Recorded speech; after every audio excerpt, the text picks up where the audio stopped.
and welcome to everyone listening. It's Ivy here with Daria, and together we are the Not So Giant Women. Hello. We are about to take a trip today for story for Stephen. I love stories. Who might be telling it? Yeah, this is another way to peep into the past, maybe? Someone tells them a story of past jam activity or... Ooh, I'd be down. Yeah, oh, well, let's find out. All right. We are the crystal gems. We'll always save the day. Easy for me to stay. I'm glad you did. Yeah, me too.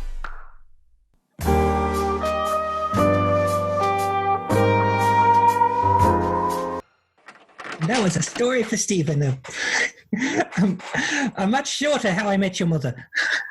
Taking shelter from the rain, Stephen and Greg are hanging out in Greg's van when Stephen finds a photograph of Greg, a much younger Greg, and someone Greg says is Marty, who is dead to him. Dead to him, Marty is in fact Greg's old manager and is part of the story of how Greg met Rose. And Greg is like, oh, I thought I told you this story. Not the version of Marty. Well, here we go. How I Met Your Mother, the Marty version.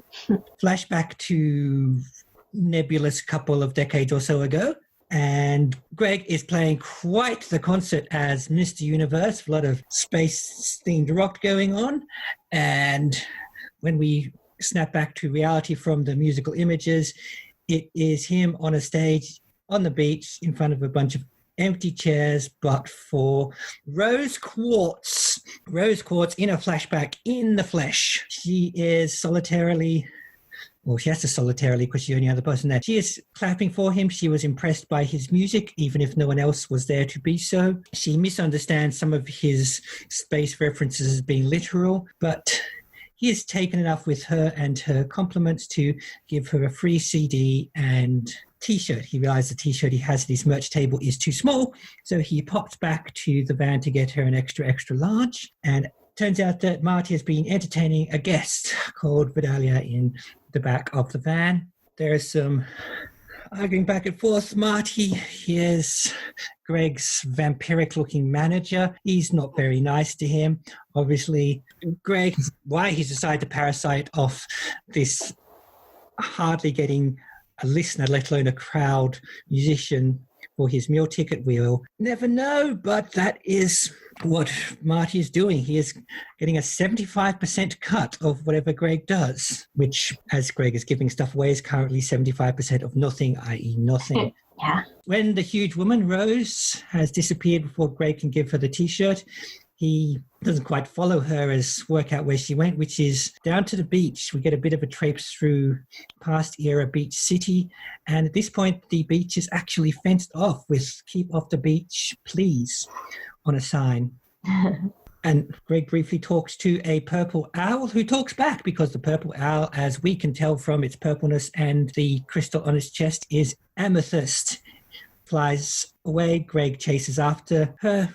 We don't know if he thinks he's having a drug trip or if he's actually a straight edge stereotype. We don't know that one yet. But Purple Owl, worth chasing. Chases back to a cave at the back of which is what we recognize as the temple door. And we can in fact see the massive temple arms in some shots. We meet this era's versions of the gems. Amethyst is thinking it's all hilarious, so only so much change there.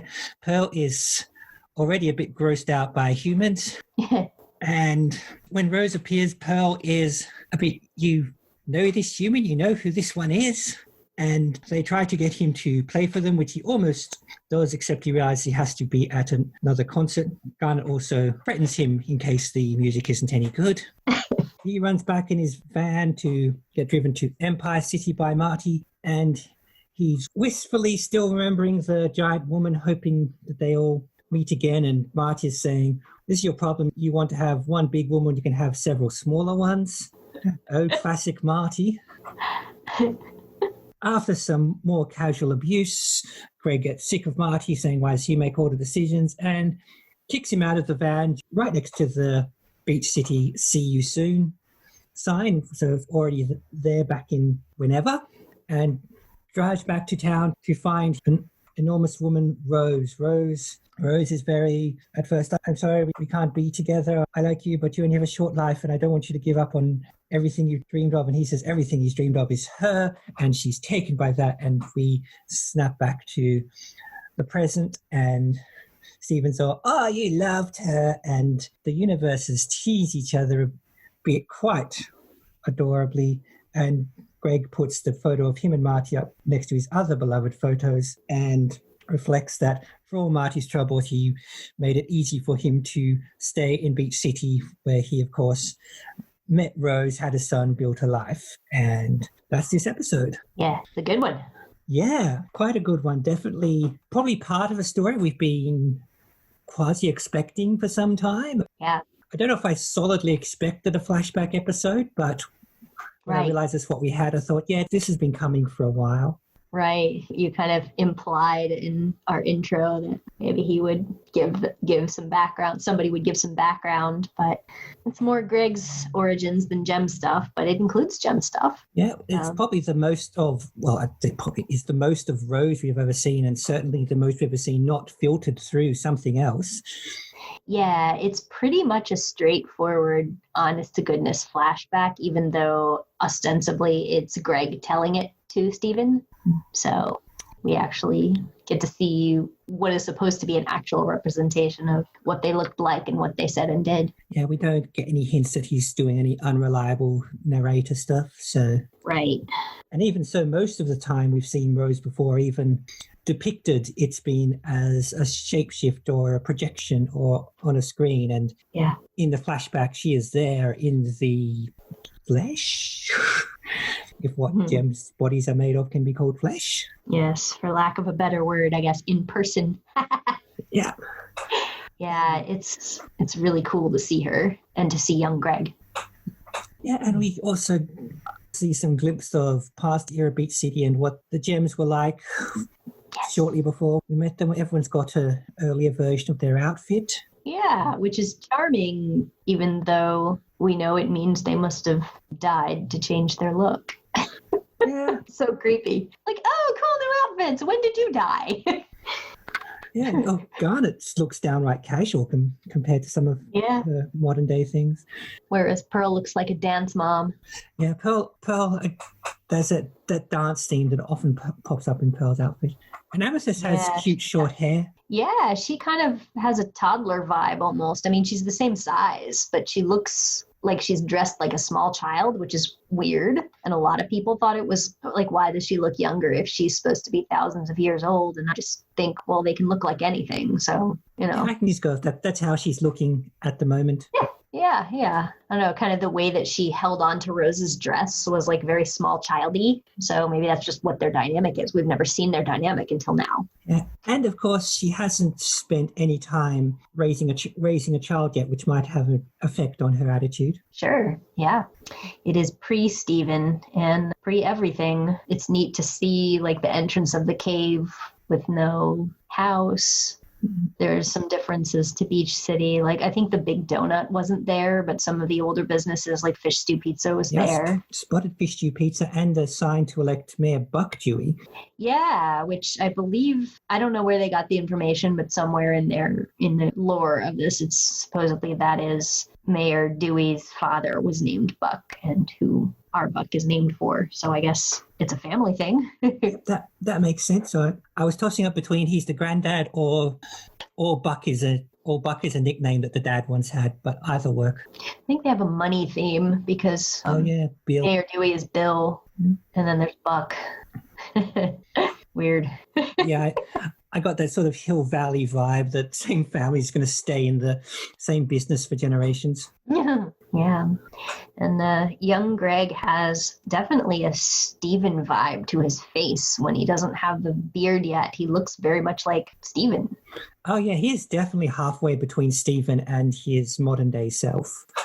It's really good character model. Yeah. I liked how they did that. And you definitely get this Stephen-y vibe to him. And he's like body type wise, kind of similar to Stephen. But you never get the feeling that it's not Greg either. Right. They did such a great job with that. And I mean, especially since the voice was the same and everything, you have no doubt you still feel like, oh, this is Greg. But it's amazing how much difference hair in one place on your face versus no hair on top of your head, like how that changes your overall look. It's still very much him. And he had the long hair and rockstar vibe. He had some piercings and stuff. He doesn't have those today. Yeah, no, I noticed those. It's interesting. And little tattered sleeves that he had. Whereas I thought it was interesting that Rose, like we know what she looks like and we don't really know how gem heredity works, but the star eyes she had at the end and the little goofy giggle that she had was very Steven. So you're like, well, you see elements of Steven in both of them. Yeah, definitely. And Marty had pointed teeth and a pale complexion that would put Onion's family to shame. Yeah. It's hard to tell, like you've said with some other stuff with cartoony cues. It's hard to tell, like, is this actually a person with alligator teeth or is this their cue that he's a villain? So yeah, well, he left us in little doubt of that. So good on Greg for booting out that guy. Yeah. You see a lot of like demanding and unreasonable money grubbing managers and agents and stuff in TV. I've always wondered kind of where that comes from because like usually they're the talent's employee technically, like they work for you. They work for the performer or the artist. And I guess there's sometimes a dynamic where they know more than their client about the business aspect. But I don't know, like in reality, usually if you have a manager who's being a huge jerk to you, you just could go to somebody else. So yeah, I mean, I could see that the creators who are generally themselves writers and artists and what have you, rather than managers themselves, might be having a bit of a stupid manager taking 10% and not 9%. Yeah, but it's just weird because you do see like in TV, you see somebody like a actor or something will have this demanding, mean agent who's like making them do stuff, and I'm just thinking, I'm a writer, I have a literary agent, and my dynamic with I've had 2 literary agents, never been anything like that. They don't tell me what to do. Like they can recommend stuff, but they don't order me around or anything. We're both very polite to each other, and they take 15%, not 75%. But this is in writing, in author stuff.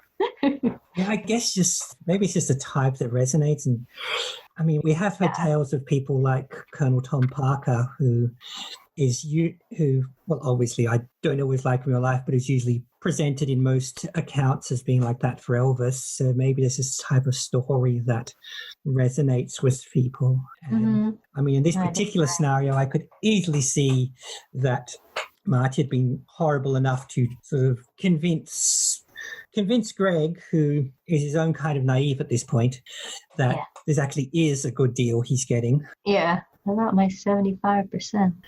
Though, and in fact, that might be what I wondered earlier. Why is this parasitic Marty going after someone who's just really not making a lot of money at all? Excuse me. Who's really not making a lot of money at all? It could be because every artist who's successful enough knows better than to work with a manager like him. Yeah, either that or there is something to his business knowledge that he thinks this kid has something that he can sell. Yeah, maybe he just thinks the space gimmick is going to make it. Who knows? Yeah, I mean, even though as ever there's no real calendar to things, and other than the presence of CDs and things, you get this sort of late 70s, early 80s vibe about the kind of thing they're doing. Mm-hmm. Yeah.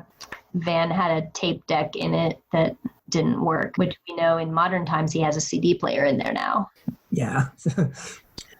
And Greg's always struck me as the sort of guy, even though it makes no sense in terms of actual in-story chronology, he comes across as the sort of guy whose heyday was the 60s, which it can't have been on any logical calendar, but he just has that vibe about him. So squeezing the chronology back and forth just to include the parts they like is fine by me. Yeah, maybe it's the Van art. Mm-mm.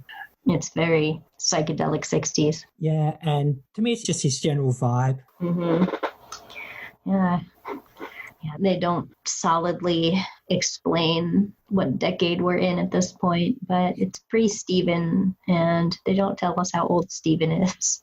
So whatever it is, Greg had hair. Yeah. And, he doesn't say, oh, it was the summer of 1995 or anything like that. Right. He does not. They aren't very forthcoming with even mentioning years most of the time. There was a mention of a year in one of Steven's video games, but it didn't really give any context for what the modern time was supposed to be based on it. Yeah, and like I said, it's obviously not completely in sync with our history. They've got cities and states and TV shows and all sorts of things we don't have. So just kind of doing what they need to get the atmosphere they want. That works for me. Oh, yeah. You have no way of knowing what would be different on a version of Earth where gems invaded thousands of years ago. Yeah, and even though the beach is fenced off, you can still see the huge temple statue just by standing near it. So the weirdness of Beach City has started to seep in. Mm-hmm. And one of the gems says they haven't seen this human here before. So in a case they've, at least on some level, mixed it up with, well, at least one other one. Yeah, it seems like surely Amethyst would be the one doing that too. She's transforming into an owl and going out there and then just checking out what's going on with the humans. Probably eating entire trash cans and not just the bits. And Rose is doing it as part of her general fascination with and love of all things. Yeah. What did you think of seeing her, like, her demeanor while she's not, like, talking to a camera for her son? It seemed a little playful, didn't it? Yeah, it was a lot of things like, oh, I like you, you're cute, sort of. Yeah. And it could just be because I'm not used to her voice, but she sounded a bit more like an everyday person than the others did. Oh. It's not quite as filtered through cartoonish personalities of the other three, really. Not hugely so. They didn't sound ridiculous compared to her sounding completely straight or anything. Just a bit of that. And it could also be I'm just not used to her speaking and properly interacting with people. Yeah, it's definitely an interesting vibe because the people interacting with her in this episode, specifically the gems, all have like an existing familiarity with among each other. They know who each other are and they're interacting kind of as a unit and know what to expect from each other. But we're all looking at them like, oh my gosh, we've been waiting to see her as part of this group because they were a foursome for so long, like we want to know how this works. And it's just so novel to see her just hanging out with them. Cool.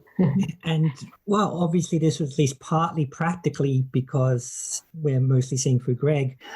A lot of the camera angles do make her look a bit larger than life by filming her from below. Some of the time this is obviously just from where Greg's head would be. Mm-hmm.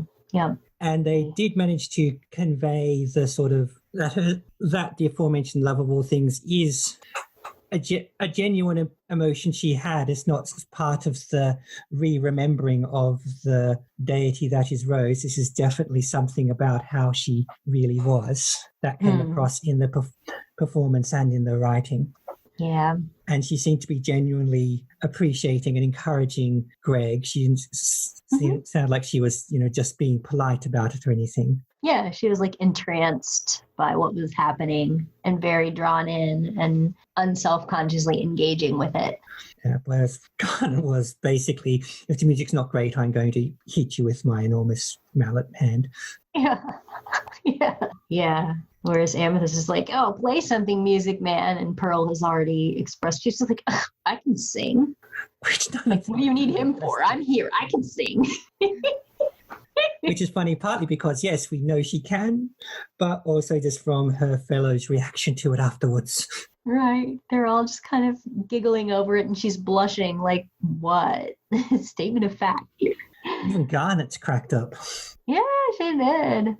It's interesting to see that. And also, like, speaking of Garnet, that when she's picking up Greg, like she's going to go throw him over the fence and he's protesting, and then Rose comes in and stops them. She drops Greg and she's kind of blushing and acting like, oh crap, I got caught. Like, it's really interesting because she's usually she's like the leader and stuff, but she defers to Rose, and Rose saw her do something and like she has a blush on her face. And I'm like, the first time I saw that, I had to go back and say, is that a blush on her face? But she's blushing because of like there's an emotion on her face. It's very weird. Well, it seems that while in the present Garnet is sort of the de facto leader, Rose was the actual leader while she was still around. Yeah. And she didn't yell at them or anything. They just didn't. Well, she probably has that air that she doesn't need to yell at them. They just don't want to displease her. They don't want to disappoint her. Oh, yeah. Yeah. Funny that when Garnet came in and she was surprised to see that they were with a human. She just goes right up to him and goes, "State your purpose," which one of those examples of her asking a question without asking a question. It's kind of cool. I love that. She just shoves her big old head right in his face. State your purpose. And Pearl has still not quite got round to the humans are people point of view yet from the looks of things. Yeah, it's weird because there can't be an appreciable amount of time between when she met Greg and when Steven came into the world, but she's still kind of acting like humans are such a complete mystery to her, like that she didn't even know what time was when he was like, "What time is it?" She's like, "Hate time?" Like she doesn't know what time is. I'm sure she knows what time is. Weird.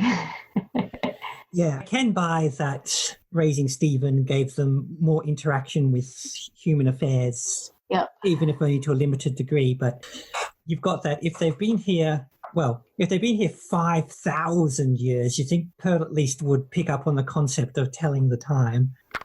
Especially if she's picked up on leg warmers. Yeah, no, I noticed that. Oh, also, surely gems have to have some way of measuring time. Yeah. It seems like they do. And plus Pearl is very punctual. Like she's very caught up in systems and measurements. It doesn't seem they could have their wars and military actions and all the rest of it if it was just based on when you get round to it. Yeah, definitely not. Of course, this also could be Pearl just basically saying weird things to make the human go away. Right. Or not understanding what kind of format Greg is going to want that answer in. And she's just like, nighttime?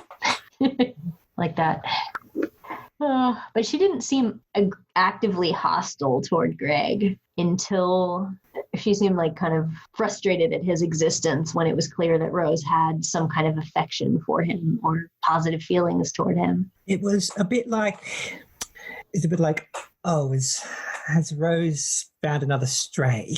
Right. You know this human? What? I can sing. Salty old Pearl. We're going to have to feed and water this one. Right. Yeah. I very much doubt this is the first pet human that Rose has had. Yeah, so the Pearl might have been a bit of he's not just passing, he's going to be one of those. It's going to be one of those not me's that Rose pays attention to. Yeah. What else is interesting about their past outfits is none of them had stars. Oh, no. Yeah, the star motif, usually so omnipresent, was absent except for Mr. Universe. Yeah, Rose and Greg had it, and Garnet technically had it on her gauntlet, but she didn't have it on her outfit. Oh, yeah. I keep forgetting the stars on the gauntlet, which is weird because I love the gauntlet so much, but... Chunky.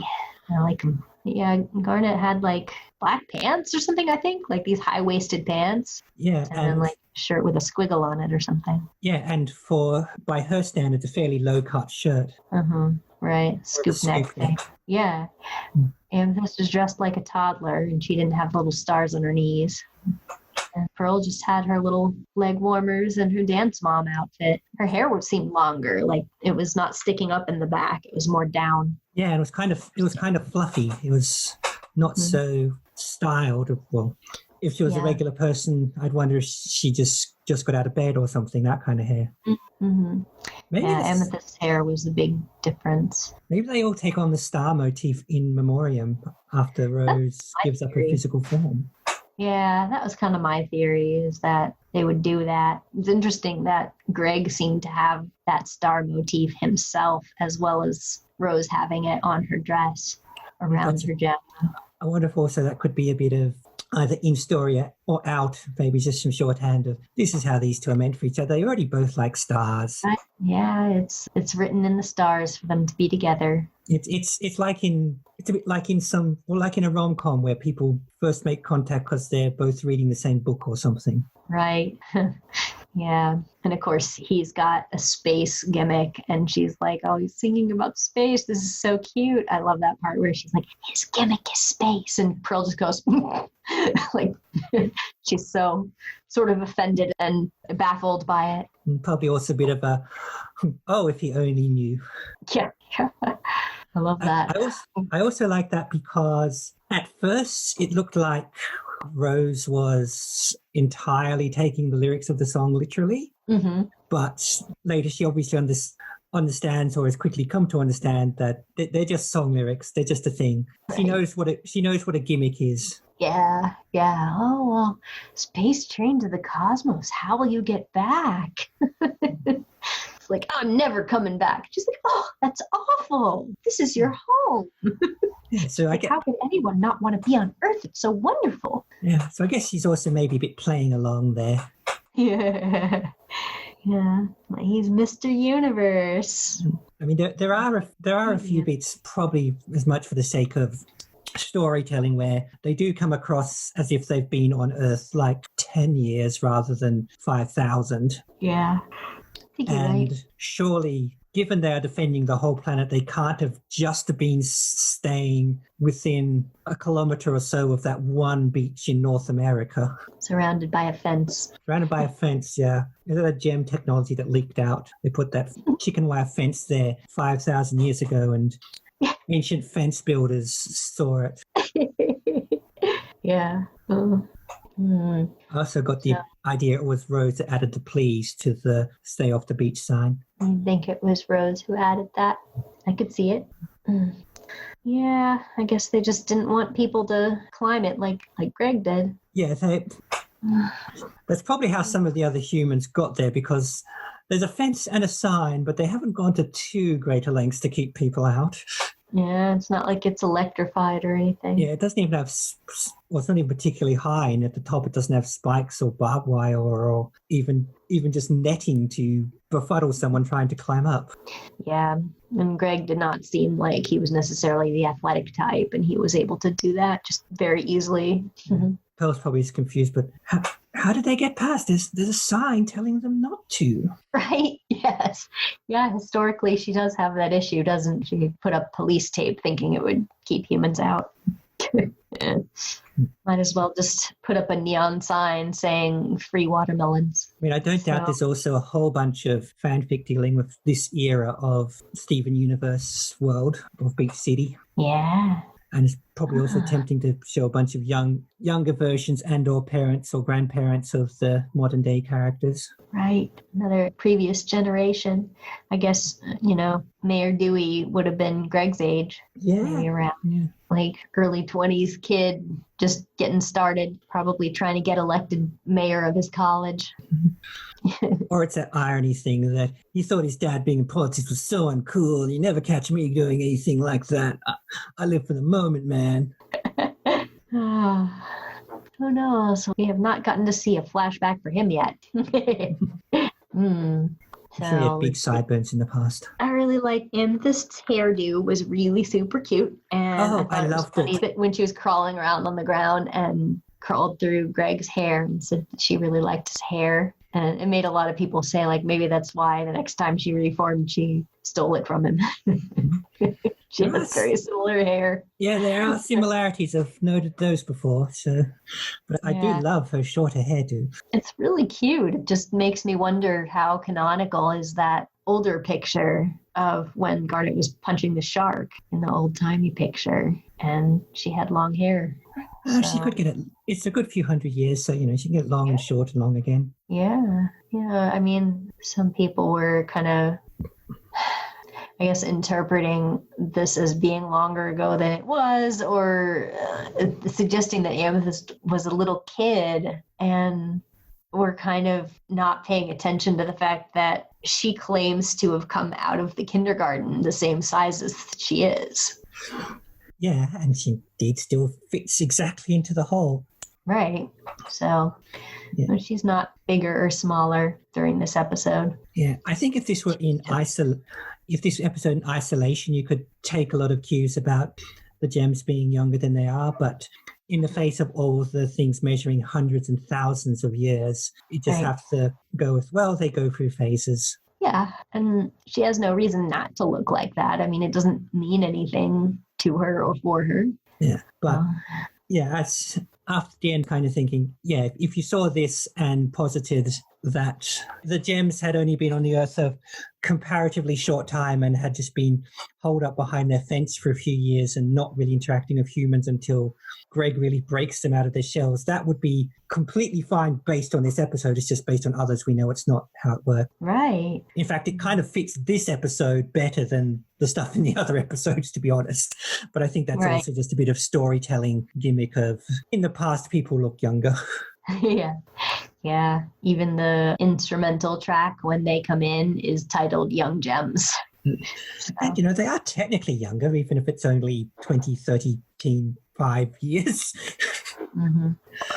I guess the big thing also is we see Rose Quartz, but she doesn't have a modern version. She just has this version, and this is the one we know. Yeah, and as far as I know, this is the only version of her there's been. I mean, give or take a T-shirt or a pregnancy. Yes. Seems like that's the standard. And she's in that white dress with the ruffles. Oh, we got to see her feet this time. We got to see yes, the little bare feet under there as she glided down. So she just kind of parachuted down almost right in front of him. Well, she's a bit of a hippie. She's all barefoot. That was really cute. Her little gliding. Marty just kind of blowing off. Okay, how big was she? 8 feet tall, massive hair. I mean, this is suggesting that he has a history of liking very large ladies. Yeah, I also wondered if it was a bit of a bait and switch of another kind of how big was she, and then he gives a height measurement for that answer. Yeah, well, Greg has a type. Let's just assume that. Yeah, she's the tall girlfriend meme, 30 whatever years too early. Yeah. Which means we do have at least some passing idea of a height for one of them in actual number terms, even if it's just based on Greg's estimation. Right. Yeah. Seems to be the only time someone has stated outright any heights so far. But just basically, I've always, and I think I've said it before, thought that Garnet, and because Rose is taller but only so much taller, Garnet is sort of at the edge of human normal, for want of a better word, in terms of height. You'd think she's very tall, but not something supernatural is going on to be that tall. Right. Just occasionally in your real life, you might encounter a woman who has to duck through a doorway, and that's her. Yeah, and in fact, I used to work with a woman who was that tall, and that's kind of how my mind maps onto that sort of thing. She was probably pushing 2 meters, this woman in real life. So I can see Garnet being approximately that size, maybe around 2 meters, because that's easy to say. That's what I think. And ladies. Yeah. And Rose is that bit taller again, but still in human scale. Right. She's not Opal. Yeah, they're not giants that have to make a particular excessive adjustments to interact with human-sized things. They can come through doors. They can be in houses. They can use cups if they ever drink. Sure. Yeah. Yeah, that's a good way of expressing it, I guess. Just the scale isn't off enough that you're like, this is obviously some kind of weird alien. But then you have the pink hair and stuff like that, and shape-shifting and appearing out of beams of light. Amethyst is a little bit coming from the other end because she's the same size as a child most of the time, but that at least is a size that some humans and some human adults are. Mm-hmm. So again, they probably think she's quite short, but she's not like action figure size. Right, yeah. And then you just have to worry about the fact that she's purple and eating garbage. Which, as we've seen, apparently people in Beach City can just get by with. It's a very progressive town. Yeah, sure. So you seem to be pretty good at picking up on details and stuff. So you probably noticed boxes of promotional t-shirts that were in Greg's van and also being sold, where one of them was a box that was similar to the shirt Stephen wears today. Indeed. And I think it's also a safe guess that that Rose's shirt is the one that's in the pocket dimension today. Seems that way. She put it on and it does fit. Yeah, of course, Greg does have a few dozen of those, so it might not be the exact same one, but let's let our hearts be content with the idea, because it's so much nicer to think it's the same one. Yeah, this memento. Yeah, that's just funny that it's his old band merch that he just dresses his son in. Like, I'm thinking back to Lars and the Cool Kids, and Buck is like, "Where did you get that rad shirt?" And he's like, "I have no idea where any of my clothes come from." And it's like, now we know. Yeah, so I was one episode off with my guess about shirt club. Exactly. I was giggling a little because I knew this was coming. We kind of had 2 episodes about shirts. It was really funny. I've always liked the thing about the Mr. Universe shirt and what it means to Rose and Greg, that particular shirt. It was very sweet. Yeah. It's cute. It's like, I've got a pair of sunglasses from a friend of mine who died, and I know that they're just a pair of inexpensive motorcycle sunglasses, but they mean more than that to me, and I can see that being a similar kind of thing in a different way in this story. Mm-hmm. Yeah, I'd agree. It's I guess we've seen a whole storage shed of stuff that Greg has kept that may have some attachment to her. I wonder if they actually did have a cat from that cat carrier that was in there. Maybe Rose was tossing up cat, baby. So they just tried it out with Amethyst as that lavender cat for a little while, and they're like, "Nah, baby." Nappy's litter box. Yeah. So one thing that I saw some people talking about, which when this episode came out, this was again one of the ones that they yanked from the first season and put in the second season and aired this after the season finale. So this aired it as like 54 or something. Yeah, I think that's right. But I was really, really blown away by the opening of this episode, seeing him play and seeing what young Greg looked like, and just getting really hungry for more information about the gems and stuff. And then I started to see people having this discussion about how their relationship was this love at first sight kind of thing, that's, talking about how that kind of narrative is damaging in fiction. And I really, really disagree, because nobody called it love at that point. I mean, except for Stephen. He's like, "You loved her," but he didn't say, "Oh, I fell in love with her that moment." You know what I mean? Yeah, I mean, he gives the cheesy line, but, well, yeah, let him have one. Yeah, and I've written about this at least once, but it might have been more than once, where just looking at the dynamic from both of them, you have, from Greg's perspective, if you're an artist of any kind and somebody expresses interest in your art and engages with you about your art, it's already like, wow, not just like, "Oh, I have a fan," but like someone's connecting with me about a message that I put out into the universe. And plus, she's the only one who showed up at that point. So, and then we also know that physically she's his type, and you go to follow her to give her this shirt to like remember you or whatever. And then you see these incredible things, and it makes such an impression on you. It's like, it's hard to imagine that not blooming romantically in somebody's head, like finding the whole idea of everything he's been through that day as super romantic. Yeah, because it doesn't mean he's fallen in love. Yeah, but. And it's not literally love at first sight, because there, as you say, there's that interaction. It's enough of a hook, I'd say, to be going on with. And of course, we know how it turned out, more or less, but right.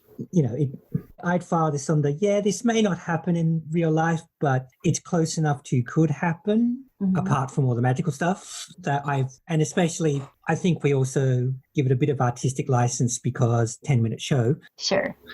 That, it works. It works for me, and it's supposed to be the start of their relationship, association, whatever. Yeah. We are certainly not expected to think that as soon as he knelt down before and gave her that cheesy line, that they said, "Okay, and let's make a baby." Right.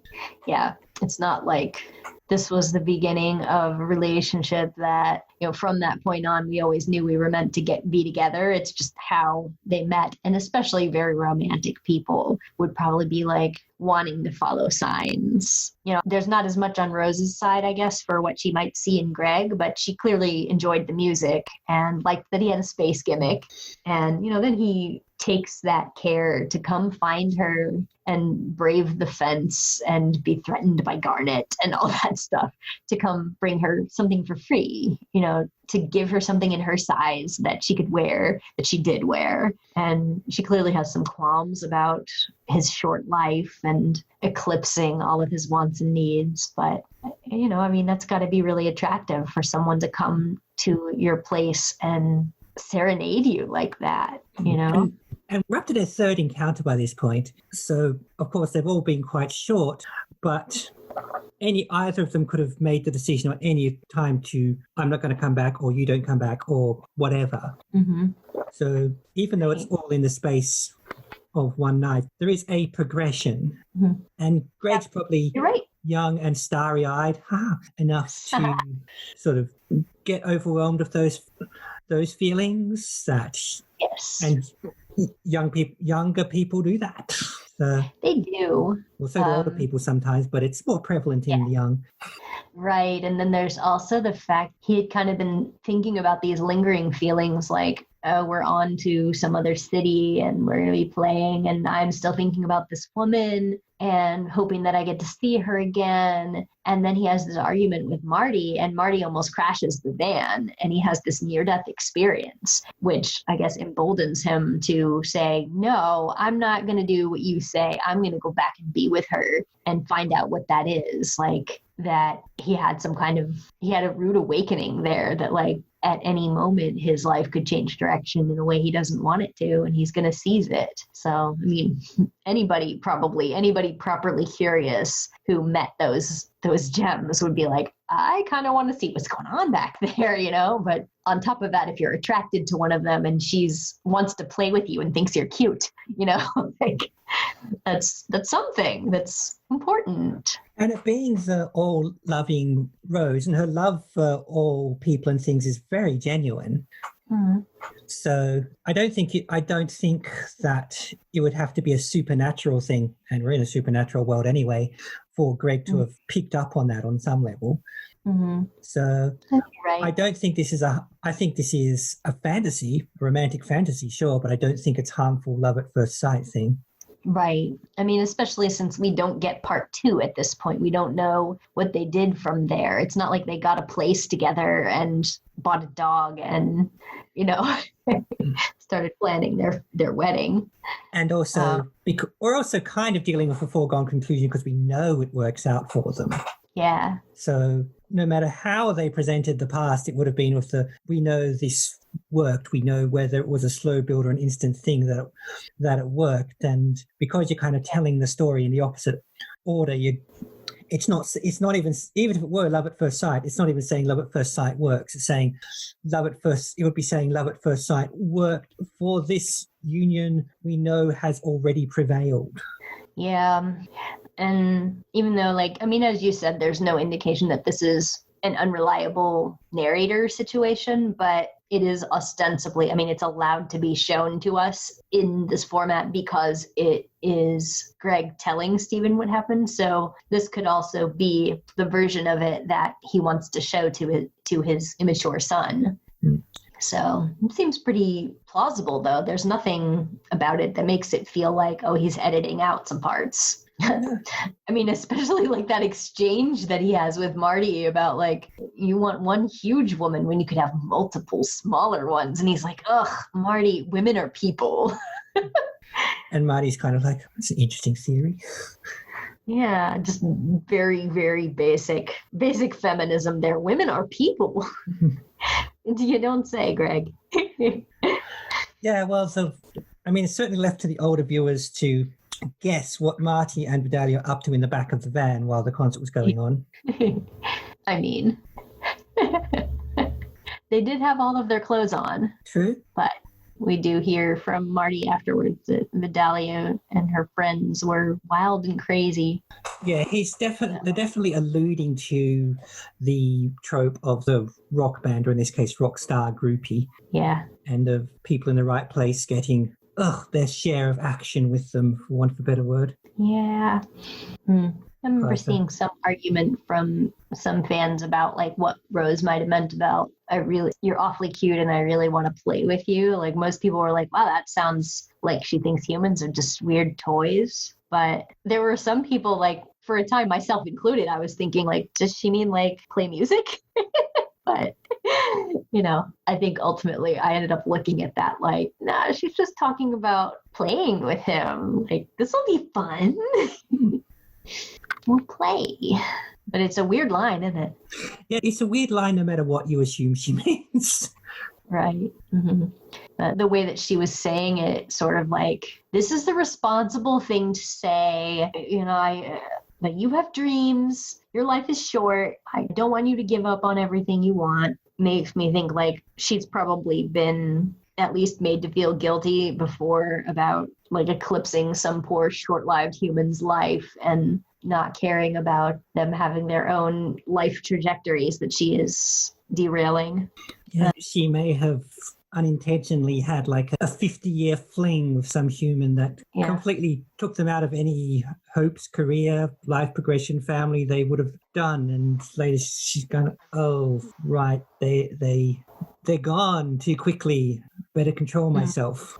Yeah, she played with this one and she played with that one. Yeah, we also, and they've managed to keep themselves reasonably clear of this trope, but often when you've got long-lived characters, they start having loads of references to doing things for abnormally long times. Like, at one point, I think it was in Doctor Who, someone said that someone who was a good couple thousand years old said that they'd briefly done something, and briefly for them was 90 years. So we haven't done that with these characters yet. We actually have had fairly sparing references to them even being that old. Yeah. So we don't know if they have that whole, oops, I blinked and 50 years passed thing, or if they do sort of experience time at a normal subjective rate, it just for a lot longer. It's a good question. I mean, there's a whole bunch of science about how that works with humans, let alone long-lived gem beings. Yeah.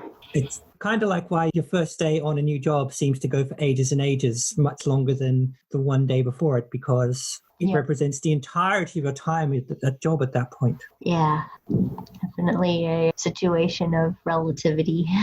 Yeah. So it could be that maybe things seem to just whip past when they're just hanging out on the beach somewhere. But when they have to get involved and interact and raise children, it's sort of, they get into things at a more normal pace. I think at least based on what we've seen, Stephen would have the power to make their lives much more dynamic. That's for sure. Oh, yeah. I mean, certainly previously, if they'd been able to take a good couple of years off between monsters, now they can't take a couple of hours off between Stephen getting into trouble. Definitely. So let's see. I do like that they ended it by saying that it was a really bad time with this manager, but that something good came out of it. I like when they acknowledge that sometimes your life can take a turn that you don't expect, but it still leads to something that ends up being good. And I appreciate the complexity of that, because that is most people who, end up doing something that they don't expect to, or something that they hate leads to something good later, instead of kind of doing the whole, it was always destined to be this way kind of thing. It really feels like he made a choice. Yeah. Although I do love the casual way he just says, oh, he's dead to me. Yes, he's dead to me.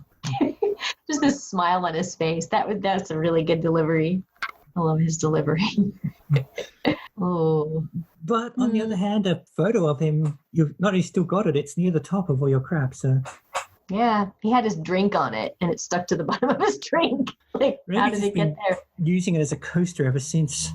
Yeah, surprised it's still intact. But then he puts it up on his van wall next to the cat fingers picture and the Rose and Greg picture. Well, I liked that. He could, even though he didn't like Marty, he's remembering the good it did rather than all the nasty times. And I think telling Stephen the story was well, they all but say this in the episode, telling the stories, what made him come around on that, realizing as he revisited that part of his life, what the different people in it meant. Agreed. Yep. The version of the story that includes Marty is a good one, worth telling and worth experiencing. Follow-up questions! I could make that a probing question Oh, yes. for you. Hmm? How about if we were to have another straight up, like, honest to goodness flashback episode like this? What would you want them to cover next? A deep dive into in the past? So, question. Some things I'm curious about, but are possibly just best left in story terms as things we know rather than things we've shown. I don't think we need to see every stage of the big gem wars that led to our gems being on Earth. I think we can take a lot of that as read, and in some ways it's better if we've only got bits. I see. So, I kind of don't want to see the decision to make Stephen and therefore Rose dies. I think that would just be too tragic to put on screen. So we don't want that moment. Yeah, I don't think even the mixed mood of this show could entirely stand up to, let's have a baby, it means I'm going to die. I would agree with you on that. I'm just wondering if you're going to say something we will eventually get, or if you're going to say something that everyone else also wants. Yeah, I'm just wondering, because there obviously are a lot of events, some of which, of course, I don't even know about yet. Right. I think maybe what leads us to the current domestic arrangements, because I still think there's something there worth telling. Like, why doesn't Stephen, I was listening back to one a while ago, we've talked about it before, that it's probably that Stephen being a gem is better suited to living with 3 gem people, but we haven't actually said that. We've arrived in the story when that's already been in place for years. So maybe not his birth per se, but maybe, I don't know, when he's a younger child, a toddler, or he's only so old. There's only so much of his life to pick from when this could have happened. Yeah. But yeah, at whichever stage of his life that happened, I think there's potentially enough meat there to tell of that without it sort of ruining things, as telling some off-screen events might be. Or there are also some bits, and this isn't a Steven Universe thing per se, it happens in loads of shows, where there are bits of backstory you don't need to flash back to, just because you'd just be seeing exactly what you know and have been told before. Right. And there's not necessarily any like nuance that you need. Yeah, some little bits of the gem war might be that it's enough to be told, and like while they're, and of course these are clever people, they could probably build a story around any of these moments if they put their mind to it. But stuff like Stephen getting Connie's glow stick a year before, sort of, there wouldn't be much to show us other than pretty much exactly what we've already seen and heard. So I don't think you need to do a full flashback about that. We had kind of a flashback anyway, but I don't think you need the episode that explains how Stephen decided to put a glow stick in the fridge. Right. Whereas some other moments, like younger Stephen, or actually something that could be interesting, could be how Beach City came to be around the temple at all.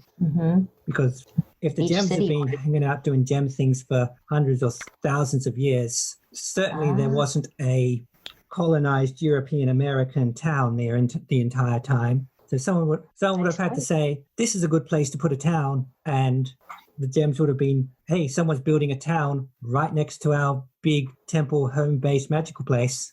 So that would be let's put up a fence, we're done.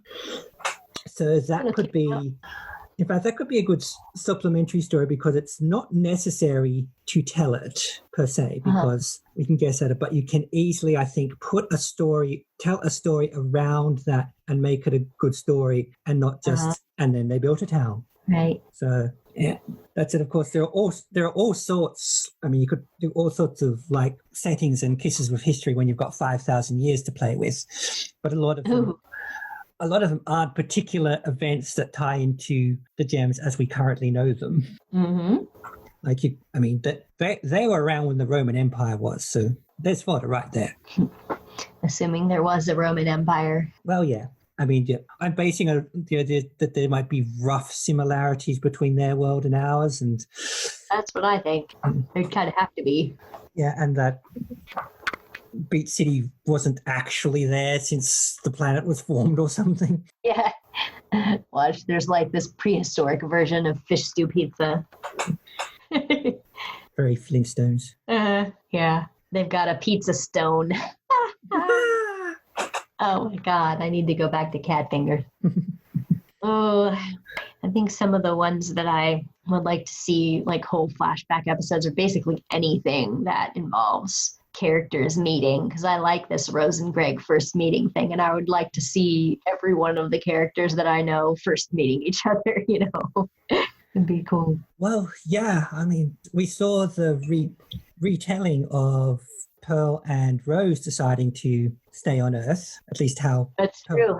Wasn't their meeting, but it was a history moment for them. Yeah, and we know they pick up Amethyst later, but at that point, Garnet was nowhere to be seen, so there's a story. Yeah, that's true. Yeah, we don't know. You were saying about the current domestic situation, but I would like to know how are Rose, Amethyst, Garnet, and Pearl are deciding to be roommates, how are they the ones deciding to have this temple, right? Yeah. So it'd be interesting to have that. And of course, I'm coming up with stuff that this episode made me think of at the time. I want an origin episode for this, or I want to know what happened with Lion or something like that. Well, from where we are now, it's comparatively recent arrangement that the 4 crystal gems weren't just a unit who are always together. But we've recently learned that Amethyst, they found and kept her, to borrow what they said. Mm-hmm. And there was the retelling of the conversation between Pearl and Rose. So however Garnet got in on things, that was obviously not at that point, whether it was earlier or later or something we don't know, but it's obviously stages to how this group was formed. Yeah. Which has only been recently made explicit for us. Mm-hmm. It's so many interesting stories. Which could have possibly just been relatively boring, these two served next to each other on this army and they were assigned to the same room and now they're friends. But they're all so different from each other that I'd really like to see kind of how it began, because the Rose and Greg version of it was illuminating. Just seeing them bond over Greg's music and how they interacted so casually with some very connected banter. I don't think we need to see Rose die. I think the way it's been played so far, it should be left up to our own emotions and imaginations exactly how that played out. We certainly have enough story details to get the important points. We don't know literally what happened, the specifics, but I don't think we need to. Mm-hmm. I think it works better without it. I would agree with you, because there's a lot of people who said otherwise. So, I want to know how specifically Stephen was born, and I want to know if she formed, human baby-making organs, and whether she actually went through labor or if she just exploded in a pink cloud and then there he was, or were they sharing the gem while she was pregnant, or they want the anatomical details. And these are not dumb questions or anything, but personally I was I don't need to see that. I'm satisfied. They're great for speculation and discussion questions. I don't think we'd be served any better by having it shown on screen. And in some ways, there's only so much of a story there in terms of an actual story. I think there's, I don't know if it happens in Steven Universe fandom. I know it happens in lots of other ones, though, that we do occasionally get some fans who essentially want an episode or a chapter or whatever format you're in, where the characters sit down and explain continuity points to each other. And I don't think we need that. Save that for fan speculation, Q&As, ancillary media, but I don't need the episode where someone sits Stephen down with an anatomical diagram of his mother or something. Well, thank goodness we have a protagonist who doesn't ask follow-up questions. And yeah, I also think there are some parts surrounding that which could be too emotionally intense for the level the show has built itself so far. Not that you shouldn't have emotionally intense things in shows or even shows like this, but I think at this point, conversations, like I said before, about we should have a baby and it means it's going to die. I think that sort of partly real world sadness, because it can relate to some real world things, although gems and magic babies are rarely involved. I think that's a level that is outside what the show has set itself, or not a level. Yeah, they might have to grow into that in order to do it. Yeah, maybe not a level per se, maybe a style, a delivery, a format, something. Because we've seen this show can mess with our emotions. I think that wouldn't be the way it likes to so far. It would be breaking character, if you will. Yeah, that's an interesting observation, because I agree with you. Like, I don't think I've ever really conceived this explicitly, but now that you mention it, a lot of the story beats and the emotionally engaging interactions between characters that create an emotional reaction are not like dependent on common tropes. Like you would expect this show to have an episode like what you're talking about, that they're like, okay, everyone, we're at this meeting to decide the tug the heartstrings episode where Rose dies. And it's got to have this and it's got to have that. And we're just here to make people cry. Whereas like a lot of the ones that do make people cry, they don't feel like they were sitting there trying to figure out how to make you sad.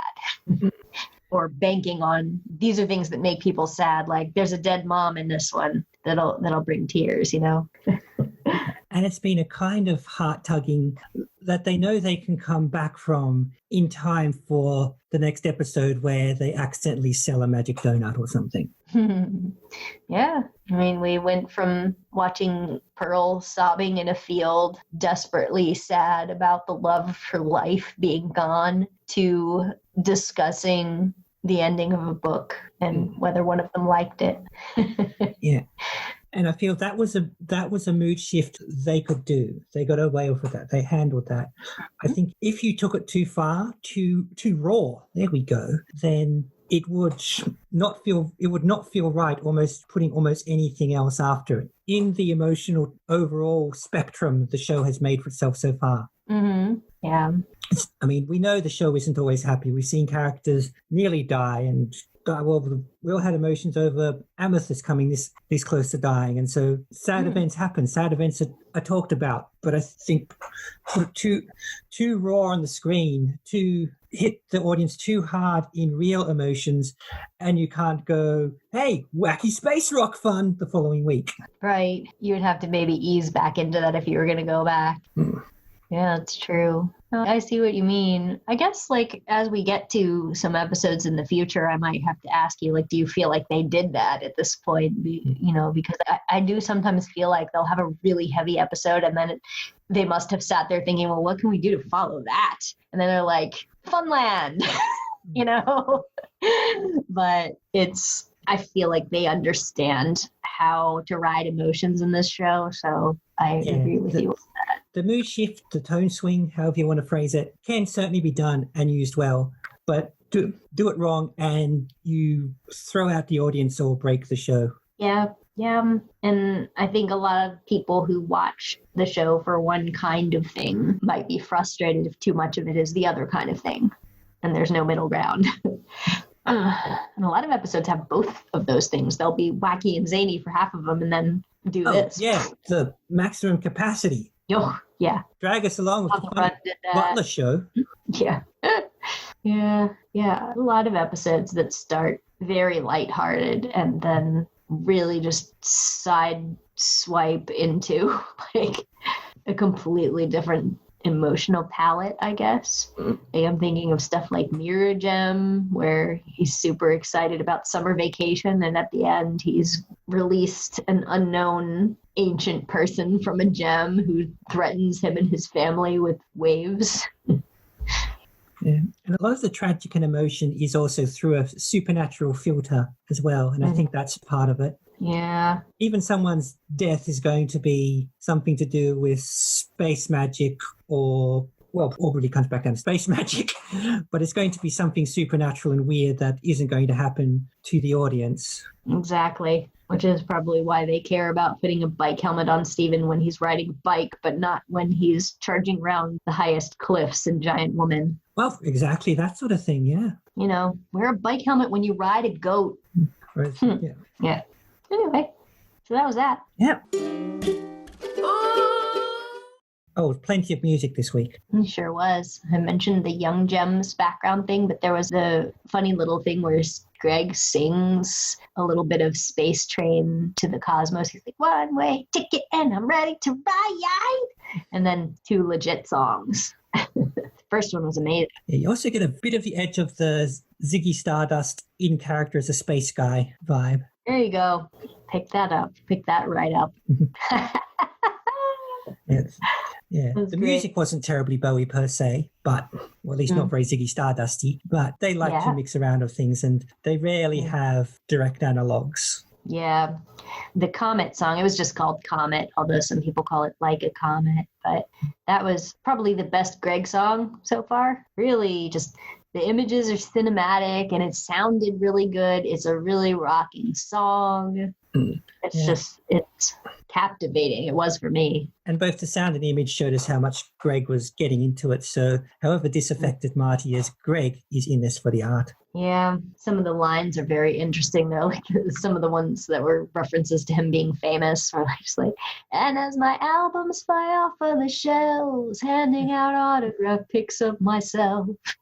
Yeah, I think I let out an "Oh, Greg" at that point. Right, and he's like writing images of CDs in his mental presentation of his theatrics. But some of it also seemed to be like genuine sort of starry-eyedness.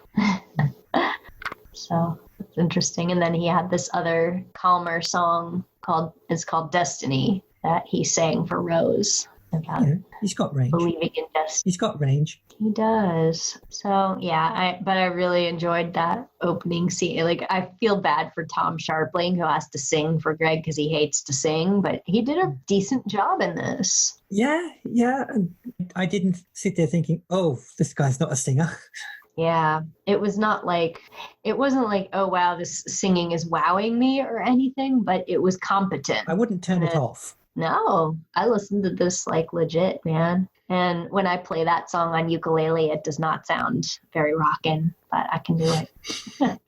And we said before, it would be very easy to visit the idea that Greg is an awful musician, and then they've avoided that. Yes. No, you're right. I like that he's presented by the narrative as being good at what he does. He just hasn't found success yet. And that happens to a lot of people. There are many good musicians, artists, creators of all kinds who are really, really good, but through one thing or another, occasionally even choice, they don't become successful. That's right. And I mean, if you have a manager like Marty, who apparently thinks it's a great idea to set up a concert on the beach and then nobody freaking comes, like, how are you going to get in front of people?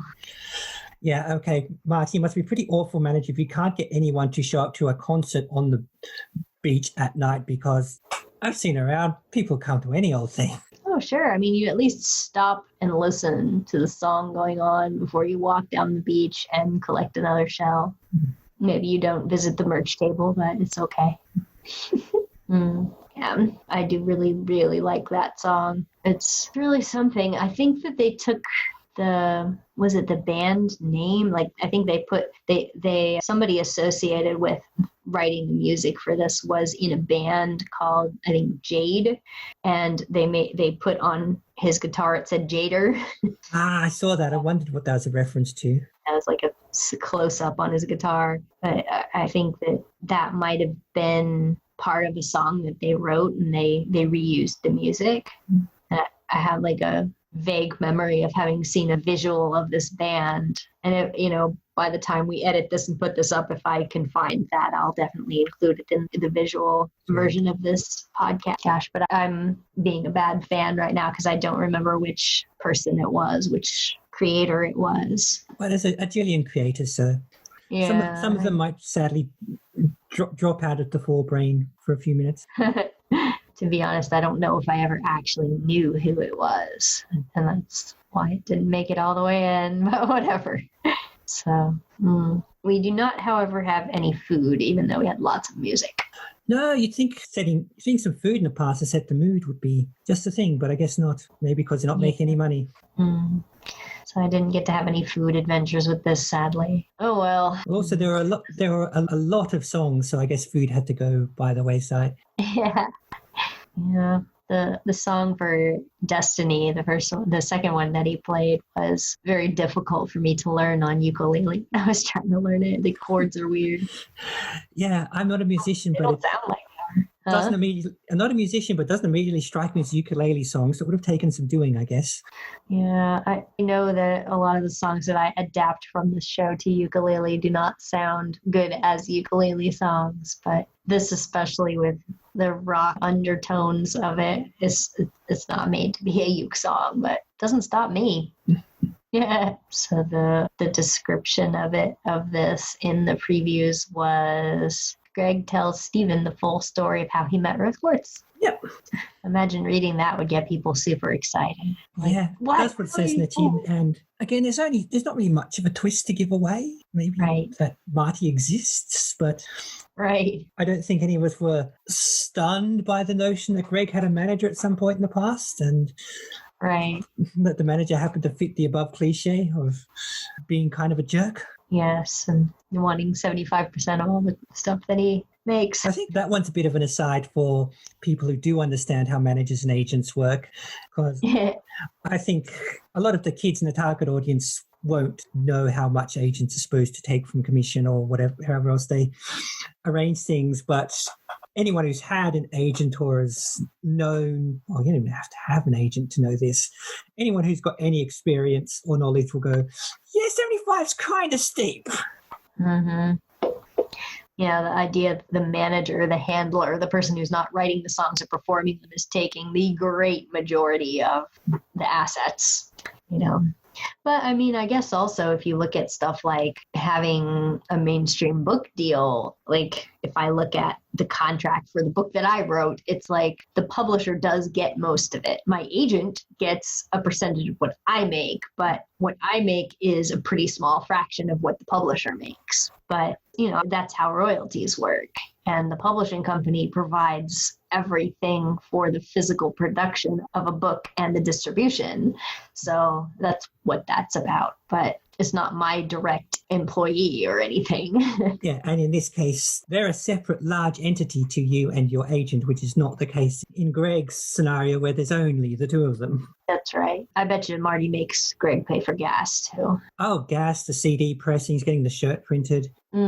Yeah, he's probably not using any of his 75% for that because he's a jerk. Ugh. But it looks like Greg just planted his roots in Beach City at that point and didn't go on to pursue the music career. Yeah, there could be stories beyond that of him doing or trying some music, but we don't know. They may be told another day. Yeah. If only I had known that. This is another factoid I can share. That he said that they were on their way to Empire City, which is generally accepted as this is the Steven Universe version of New York City. Yeah, I think I don't remember which one, but I think it's another made-up universe's equivalent to New York City as well. Mm-hmm. I can't remember which one, but I do remember another time where I made the obvious jump, which is Empire City because it has the Empire State Building in it. Mm-hmm. Yeah. It might be Grand Theft Auto. Grand Theft Auto has a lot of parallel cities, which are obvious stand-ins for real ones. And I think their New York is called Liberty City, so I'm not sure where Empire came from, but you see the sort of theme going on there. Yeah. It seems like a lot of the Steven Universe names of things are nicknames from the real world because New York is the Empire State, and then Delmarva is not a state in the United States, but it's an area that's known, like, the Delmarva Peninsula is parts of 3 states. So it's like a lot of titles that are attached to real places are made the proper name in this show. Yeah, I think there's in one version of Transformers, the stand-in for Washington, D.C. was capital city, and obviously D.C. is the capital city, but in this it was the actual name of the city as well. Right. Or you could go something like, calling it Metropolis. It was funny. There is a metropolis in real life, and it's not a metropolis. It must be confusing. It's like a fairly small town. It plays on its relation to the Superman city, of course, as tourist attractions, but it is not, as far as I know, it might not even count as a city, let alone a metropolis. That's funny. Wow. I didn't know about that. Got a little bit of factoid stuff for you about some behind-the-scenes creator stuff. Besides that, I don't think I said the storyboarders yet, Jeff and Joe. Oh, right, yep. But we have a couple of new voice actors because we had Marty and Vidalia, and they were new characters. So that's kind of cool. But Vidalia's couple of lines are done by Jackie Buscarino, who is one of the producers of the show. So they pull her in and have her do voice acting. Although I think she does voice acting in other places. So multi-talented lady. But what's really funny is Marty is voiced by John Worster, who is like, you know, the guy that does Greg's voice, Tom Sharpling, has a podcast of his own called The Best Show. John Worster also works on The Best Show. So like they pulled in his actual like partner for cool. his podcast and had him do his terrible manager. Which I think is fun. Like, yeah, it's fun. That they probably had a bit of chemistry together to play with. Right. Like, I don't really, I've listened to like one episode of The Best Show, and I don't really know what their dynamic is in their podcast, but I do know Rebecca Sugar listened to The Best Show for such a long time, just as an inspiration, and wanted Tom Sharpling to be her Greg. And it's not that surprising that they would also pitch a role like this for someone with an old-time relationship with the character Greg to be somebody that actually has a relationship with the voice actor.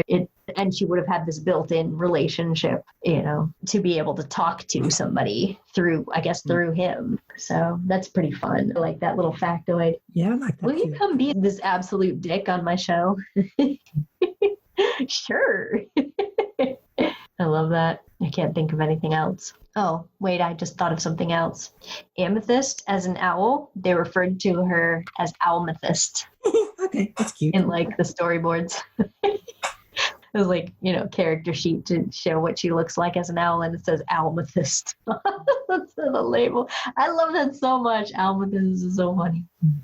Yeah, I wonder if she was going to out herself right away in that scene, or if she'd just sort of be an owl and then not be revealed until he revisited or something. But I like what they did. It fits Amethyst just to not even mess around with that. Right. Just, well, he's speaking to me, so I'm going to speak back. Yeah.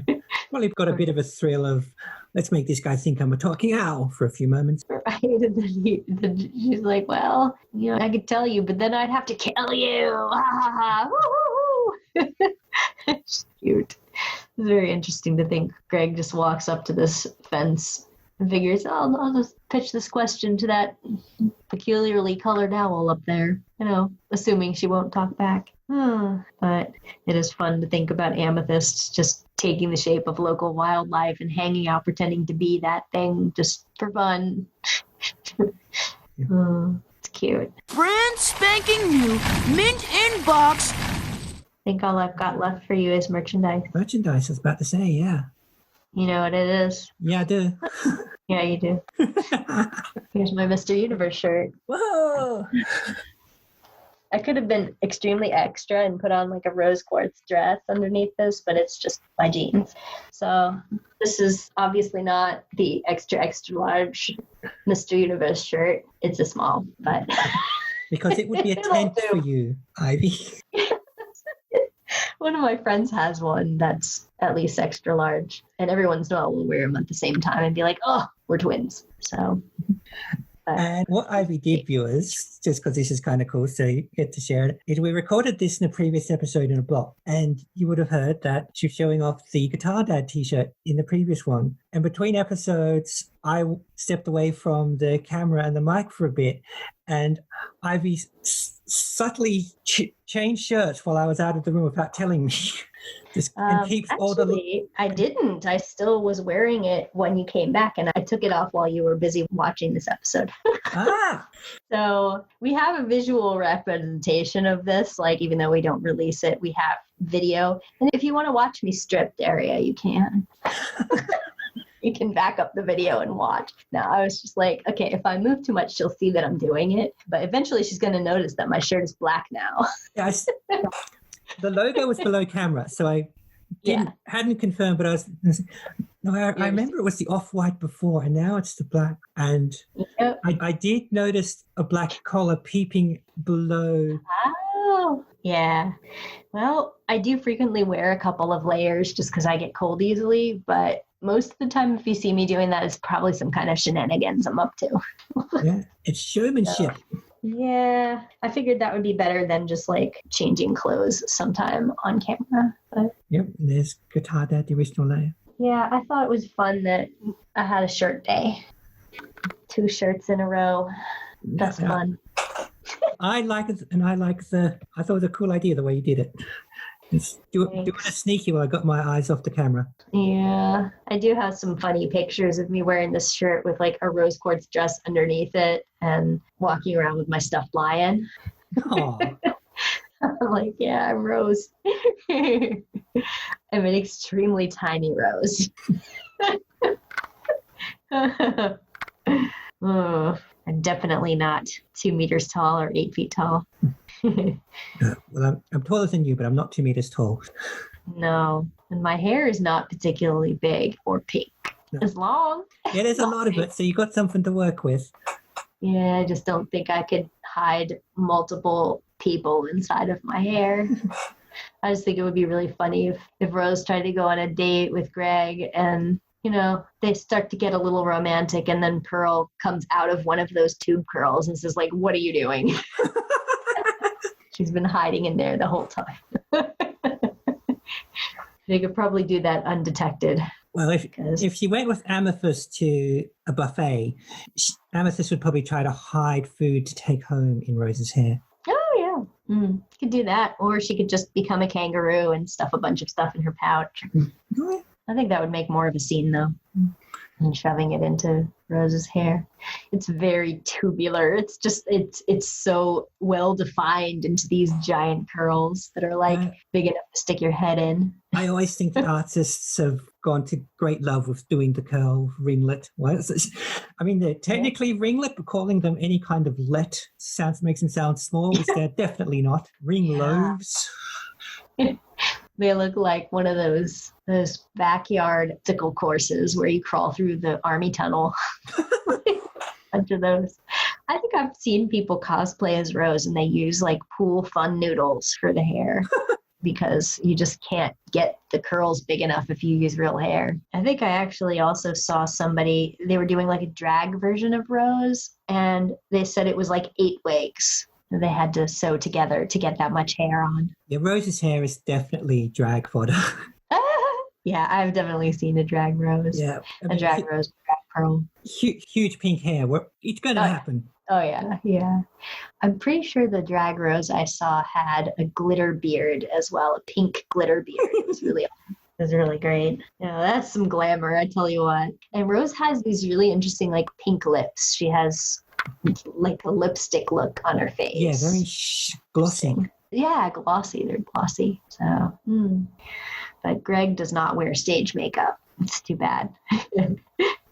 That's a cliche they avoid. It would have been, again, possibly tempting to put him in Kiss parody makeup. Right. I guess the farthest they went into that was just giving him some piercings. Yeah. And the ripped up sleeves, which my Mr. Universe shirt is no rips. No, it's intact. But I think he had ripped pants too, if I'm not mistaken. And big fluffy hair. That's all I've got for you. So, anything else we should talk about with the story for Stephen?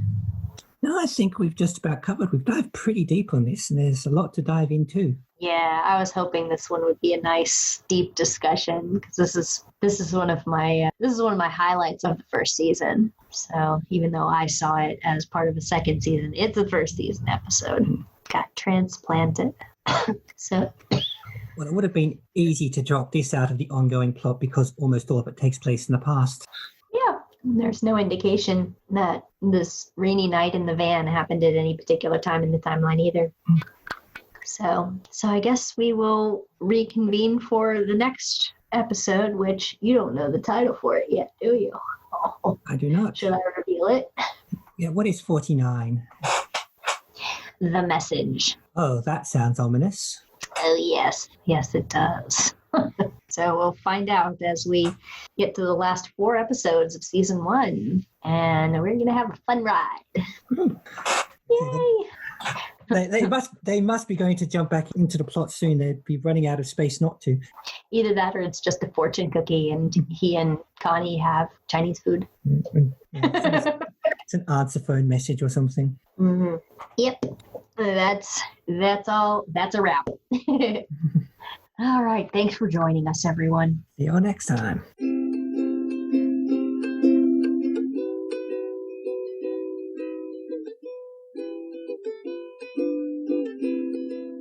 You've been listening to Ivy and Daria on Not So Giant Women. You can find episodes of the show in video form by looking up Not So Giant Women on YouTube. Or in audio form at anchor.fm/NotSoGiantWomen or your podcatcher of choice.